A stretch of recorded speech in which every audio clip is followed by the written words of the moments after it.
আসসালামু আলাইকুম রহমতুল্লাহি ওবরাকাতু। প্রিয় ভাই বন্ধুরা, কেমন আছেন? আশা করি সবাই ভালো আছেন। দেশ ও প্রবাস থেকে যারাই আমার এই ভিডিওটি দেখতেছেন, আমার পক্ষ থেকে রইল আপনাদের জন্য আন্তরিক মুবারকবাদ। আমি মাঝে মধ্যে কিছু কিছু ভিডিও দেখলে হাসি পায় আমার। আগে আমরা যখন একটা ছেলে বা একটা মেয়েকে যখন বিবাহ করাতাম, তখন আমরা আসলে আহ, ঘটক ধরতাম। কিন্তু সেই ঘটক যদি বাংলার বর্তমান সময়ে কনভার্ট হয়ে ইউটিউবে চলে আসে, তখন তো আরও বিয়ে পাগল হয়ে যায় মেয়েরা। আমি আরেকটু খুলে বলি আপনাদেরকে, ইউটিউব এমন একটা প্ল্যাটফর্ম যেখানে আপনি স্বামী পাবেন, স্ত্রী পাবেন, স্বামীও পাবেন, স্ত্রীও পাবেন, সব পাবেন। কেননা অধিকাংশ মেয়ে প্রতিবেদন নামে আধুনিক ডিজিটাল ভিক্ষা করে।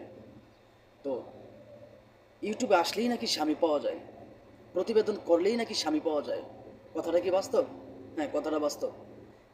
মানুষ 10 লক্ষ, 15 লক্ষ টাকা বা নিম্নপক্ষে 3 লক্ষ টাকা কাবিন করে বা দেনমোহর দিয়ে সারা জীবন সঙ্গে একসাথে সংসার করতে পারে না, যতদিন সে বাচ্চা। অনেক কাজে ক্ষেত্রে আমরা দেখি ডিভোর্স হয়ে যায়। এই সমস্ত মেয়ে ইউটিউবে এসে প্রতিবেদন করে স্বামী নিয়ে যাবে বা স্বামী সংসার করবে, এই কথাগুলো কতটুকু যুক্তিযুক্ত? এই মেয়েটা দেখেন, ও বলতেছে ও নাকি ইউটিউব প্রতিবেদন করে একটা ভালো মনের মানুষের জন্য। ভিডিওটা দেখেন আপনারা। আমার নাম আসিরুনা। কারো যদি আমরা দেখে ভালো লাগে, পছন্দ হয়, তাহলে যোগাযোগ করতে পারো। আমি ভিডিওতে নাম্বার দিয়ে দিই। অনেক কষ্ট আছে, খাইতেও পারতেছি না, অনেকটা অভাবে পড়ে। আর মনের মতো মানুষ পাওয়ার জন্য প্রতিবেদন আরো বেশি হয়েছে। এই যে মেয়েটা দেখলেন, ওর পোশাক আশাক কি মনে হয় যে অবিবাহিত? বা ওর পোশাক আশাক কি মনে হয় যে এই মেয়েটা একেবারে মধ্যবিত্ত মধ্যবিত্ত পরিবার, ঠিক আছে, কিন্তু একেবারে গরিব? বা সে চলতে পারে না, খাওয়া দাওয়া করতে পারে না, তার ফ্যামিলি চালাইতে পারে না, বা মা অসুস্থ, বাবা অসুস্থ, তাদের অসুস্থ, তাদের খরচ চালাইতে পারে না? একবারও কি বলছে যে তার বড় একটা ভাই আছে বা তার পরিবার ইনকাম করার মতো একজন সদস্য আছে? এটা কখনোই সে বলবে না। কেন বলবে না? এই কথা যদি সে বলে, তাহলে সে প্রবাসীদের মন নিতে পারবে না। কারণ প্রবাসীদের মন তো একেবারে নরম। ওরা দূর প্রবাসে থাকে, অনেক পরিশ্রম করে, মা বাবা ভাই বোন আত্মীয় স্বজন সবার কাছ থেকে বহু দূরে থাকে। এত দূরে যখন থাকে, তখন যখন সে মাঝে মধ্যে একা থাকে, তখন তার একটা কথা বলার জন্য একটা মানুষ প্রয়োজন হয়, যে মানুষটা পায় না। তখনই মনে হয়, ইস, যদি আমার একটা বান্ধবী থাকতো, তো হয়তো তার সাথে আমি কথা বলে আমার সময়টা কাটাতে পারতাম।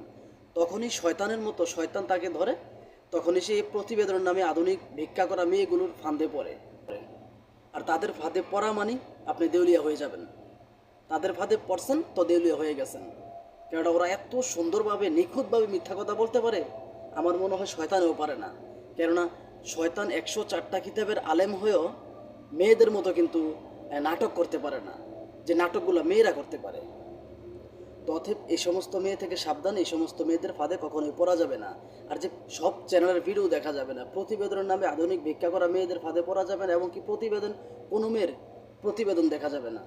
কেননা ওরা যে কি এমন কালো জাদু জানে, আল্লাহ তাআলা ভালো জানে। যেই ছেলে ওকে ফোন দেয়, সেই ছেলে ওদেরকে টাকা দিতে হয়। হ্যাঁ, এটাই বাস্তব। আমি তো আমার এই অল্প কয়েক জীবনে আমি তো মোটামুটি অনেক দেখছি। অনেক মানুষ আমাকে ভিডিওতে কমেন্ট করে বা আমার মেসেঞ্জারে আসে। অনেক মানুষ আমার মেসেঞ্জারে SMS করে, আমি কিন্তু দেখি। বা তারা তাদের মনের দুঃখগুলো, তাদের মনের কথাগুলো আমাকে শেয়ার করে, আমি শুনি। গত পরশুদিন এক লোক লোক আমাকে ফোন দিল, সে অনেকগুলো কথা বলল। এই কথাগুলো, এই দুঃখের কথাগুলো আমি আমার আরেকটা ভিডিওতে আমি তুলে ধরবো আপনাদের সামনে, যে মেয়েরা যে কত বড় চিটিংবাজ হতে পারে। ওদের মতো চিটিংবাজ মনে হয় না এই পৃথিবীতে আর কেউ আছে। এই জন্য বললাম যে আসলে এই সমস্ত মেয়ে থেকে সবসময় দূরে থাকবেন। আপনার ফ্যামিলি আপনাকে টাকা ম্যানেজ করে প্রবাসে পাঠাইছে টাকা ইনকাম করার জন্য, ফ্যামিলিকে, মা বাবাকে একটু সুখ দেওয়ার জন্য।